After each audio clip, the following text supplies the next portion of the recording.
Square Enix, from the beloved badass Squaresoft firing erstwhile SNES and PS1 classics into our adolescent eye holes, to the perpetual runner-up in the asshole Olympics, eternally aspiring to be a AAA juggernaut and inevitably evacuating your bowels into your britches instead. I'm not saying you've risen to your own level of incompetence, but your two major shareholders are Dunning and Kruger, such that today Square Enix now sit as the Atlantic City odds-on favorite to next be swallowed by Sony. In fact, it just emerged this past week that they already effectively have been, with Sony decreeing that Square Enix are outright fucking forbidden from releasing any Final Fantasy title on PC or Xbox, instead playing to one of the many millions who own a PS5 and never fucking play it, which blows my mind clear out the back of my skull. How in high holy hell do you allow any major console manufacturer to bully you into anything resembling exclusivity without actually owning you, might I add,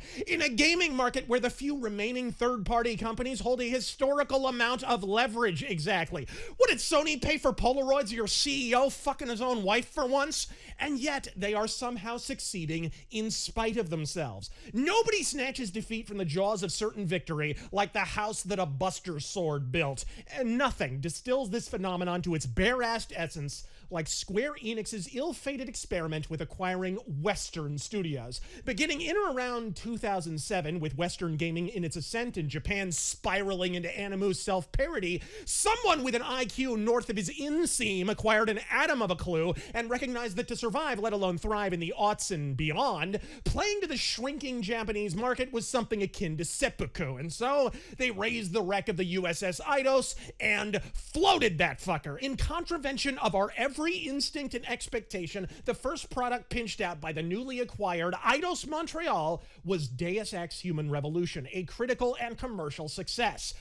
Bit of a bug in the ointment, though. Human Revolution was all but built by the time Squeenix started funding the fucking thing, and so they wisely took a hands-off approach, at least initially. Sadly, such was not the case with their ill-fated 2014 follow-up, Thief 4, a Kermit Gosnellian abortion absent anesthetic, or 2012's Hitman Abomination, a franchise-imploding fucking failure that somehow sold 4 million units in spite of itself at launch, largely on the strength of the stealth series' sterling reputation to that point. And that is where the rubber really meets the chode. For beginning first with Hitman, then with Thief, and finally with 2016's Deus Ex Mankind Divided, the Western division of Square Enix became a bigger scapegoat than Orange Man. In their 2016, 17, and 18 financial reports, Square Enix would lay blame squarely on the Western division of the company for posting more losses than the Mets. And cling fast to your buttholes, boys. These numbers hit harder than Ike Turner.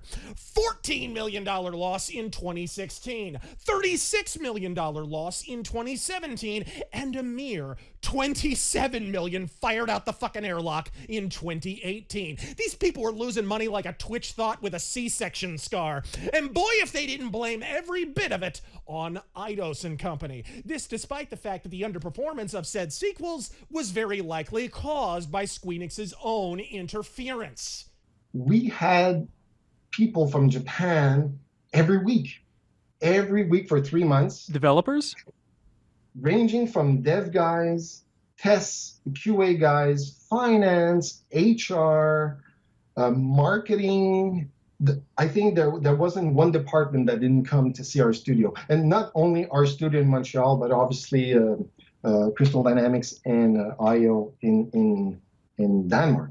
But then there's the elephant in the room, because if Eidos had a slight onset of ass pain, Squeenix's Japanese division was in full fucking prolapse, with Final Fantasy 15 taking 10 years to drop and needing to be entirely remade at least once, and Final Fantasy 14 flambeing its own fucking launch, meaning the entire game was shut the fuck down, remade, and relaunched at double a traditional MMO's budget. Examining and comparing what they spent in the West versus the underpants-on-head sums spent saving failing projects in the East, it's clear these assholes thought financial hindsight was when you jam a stack of dimes up your ass. If you juxtapose what Western Squeenix Studios lost against the Olympian sums Square exsanguinated from themselves over the course of those 2 Final Fantasy titles alone, the difference would make the national debt look like a soccer score. The development of an MMO by itself requires an investment in excess of $1 to $200 million. Square Enix sank the fuck out of that cost at least twice, making Final Fantasy XIV. You compare that to Deus Ex Mankind Divided's rumored budget of 70 mil, motherfucker. It's like complaining about eating shit at the nickel slots when you just signed over the deed to your house at the blackjack table. And that's before Final Fantasy XV, its decade-long development involving at least one complete teardown and reset, stormed onto the scene, selling a pitiful 5 million copies at launch, I would remind you, the same fucking figure the recent reboot of Hitman sold over the same period, which Squeenix at the time labeled a financial failure, despite boasting a fucking fraction of FF15's bloated budget. And that's without even addressing the Final Fantasy XIII spin-off slow, steady spiral into sales oblivion years prior to that. When Square's next few financial reports emerged blaming Western studios for the company's reversal of fucking fortune, it had all the passion and sincerity of a Watch Mojo list. Sure, shitbags, the Japanese division just lopped both their arms off, but if only Eidos Montreal hadn't skinned their knees. To put things in perspective, Final Fantasy XV took 10 years and a total teardown to develop, selling a respectable 10 million units as of 2022.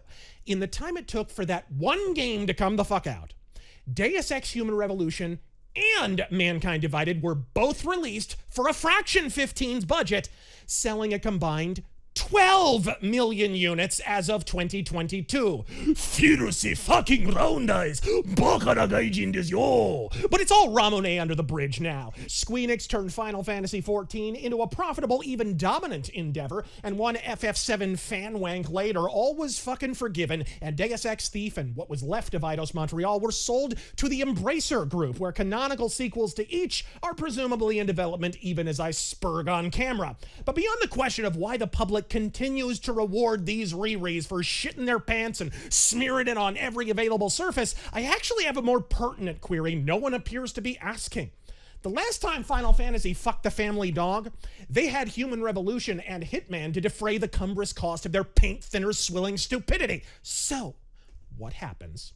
Not if, but when the Final Fantasy cash cow craps the bed once again for old time's sake, only now, having purged the payroll of any and all white devils, there no longer exists anyone in the now non-existent Western side of Squeenix to mollify the fiduciary consequences of your own crippling incompetence. And people wonder why Square is so far up Sony's ass Jim Ryan is coughing up Matsuda's hipster glasses. They don't want to be bought. They need to be bought, like a Ukrainian bride or a Ukrainian president. I'm Razor Fist. God fucking speed.